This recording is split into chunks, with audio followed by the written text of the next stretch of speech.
دوستان عزیزم، درود و مهر. امیدوارم که حالتون عالی باشه. من منیره هستم. به کانال آشپزی خودتون خوش اومدید. امروز در خدمتتونم با آموزش نان میکادو. مواد لازم: نان میکادو به مقدار لازم، آرد قنادی 2 پیمانه، آرد نخودچی 1 پیمانه، پودر قند 1 پیمانه، روغن ماهی 2/3 پیمانه، روغن جامد یا کره 2/3 پیمانه که من برای اندازه‌گیری تک تک اینها از لیوان‌های فرانسوی دسته‌دار استفاده کردم و پودر هل 1 قاشق مرباخوری و پودر کاکائو 2 قاشق غذاخوری.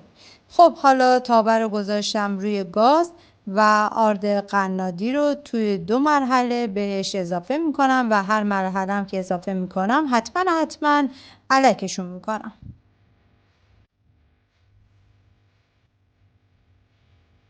خب آردم رو به مدت 10 دقیقه هم میزنم تا قشنگ تفت بخوره و بوی خامی آرد بره.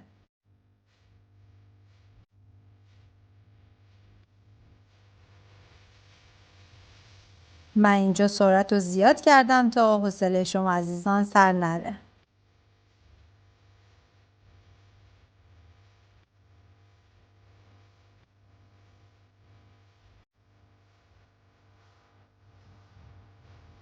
خب بعد از اینکه آردمون 10 دقیقه تفت خورد، آرد نخودچی رو هم توی 2 مرحله و هر مرحله دوباره الکش میکنم و به آرد قنادی اضافه میکنم و دوباره باید 5 دقیقه تفتشون بدم. خب من اینجا تون هم میزنم تا 5 دقیقه تفت بخورم.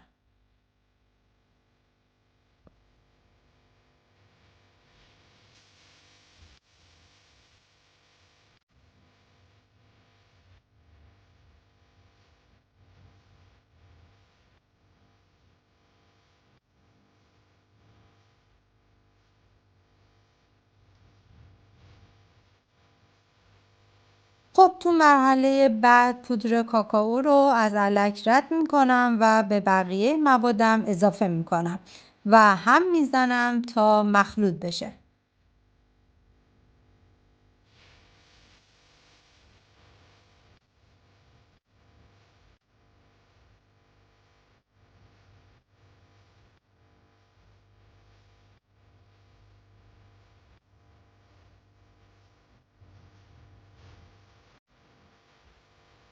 و پودر هل رو میریزم.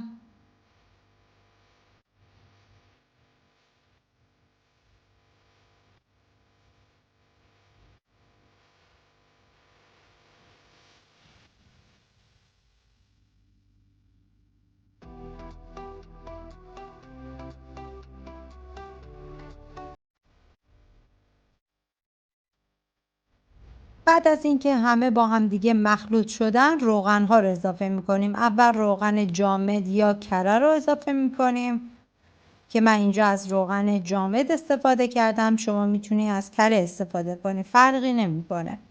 هم میزنم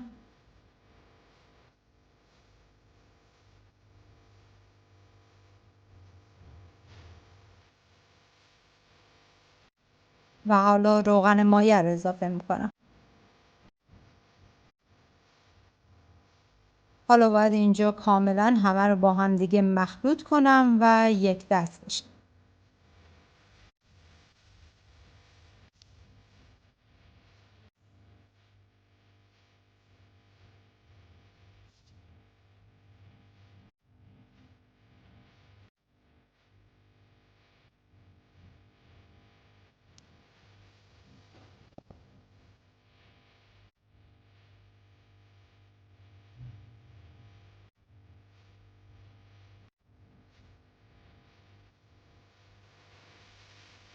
قشنگ باید هم بزنید تا موادتون حالت نرم و روون باشه، به هیچ عنوان آرد داخلش حالت گلوله‌ای نباشه.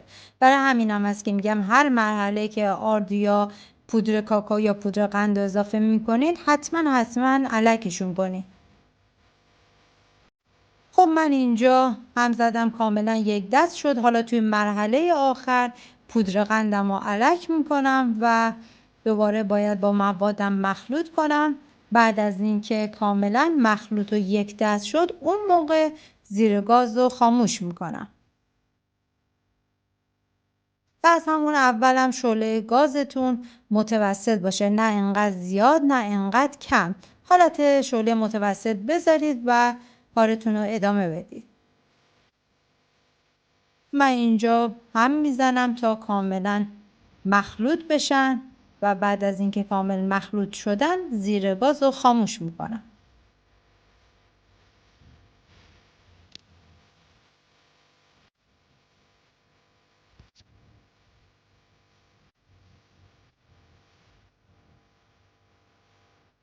در پایان کار اگر دیدین که موادتون سفته میتونین روغن مایع بهش اضافه بکنید.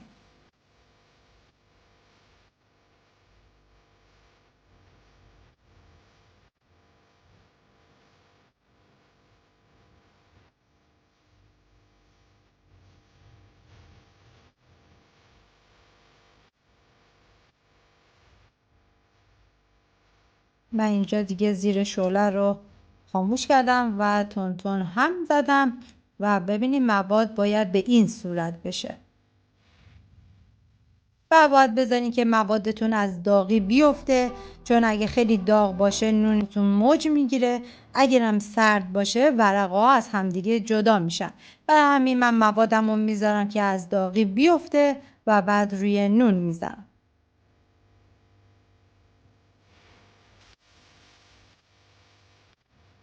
خب اینجا مواد من دیگه آماده شد. من نون و میکادو رو گذاشتم و حالا لایه به لایه موادم رو میریزم و صاف و یک دستشون میکنم.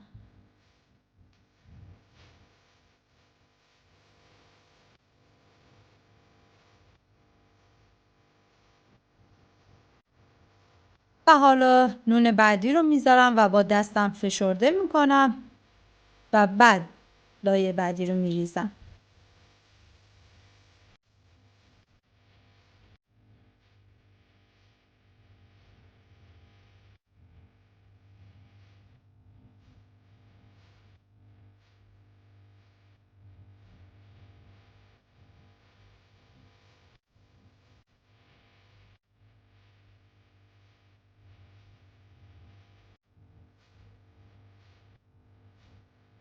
دوباره نون بعدی و فشرده و حالا لایه بعدی رو میریزم.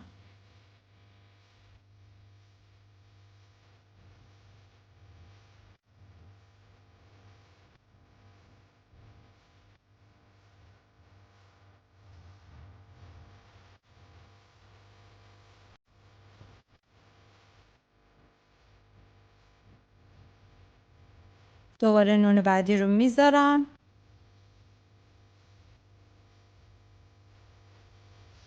و دوباره از موادم میریزم.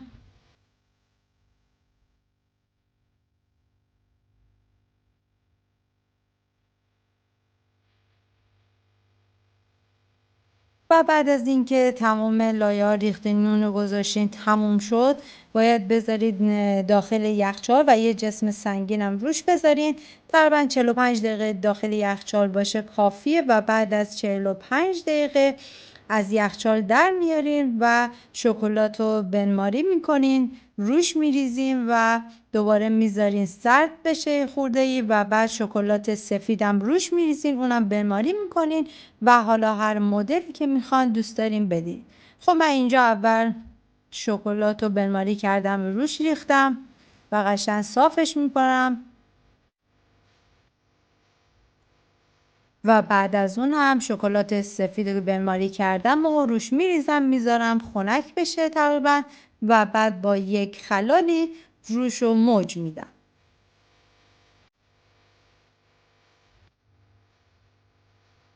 و اینجا از شکلات سفید استفاده کردم که حالت شلوغ پلوغ من زدم.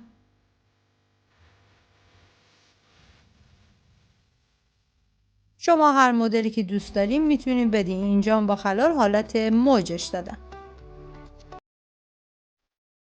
من میذارم 25 دقیقه کنار تا کاملا سرد بشه و بعد از 25 دقیقه دور تا دور نونتون رو حالت دورگیری کنین تا یک دست و تمیز بشه.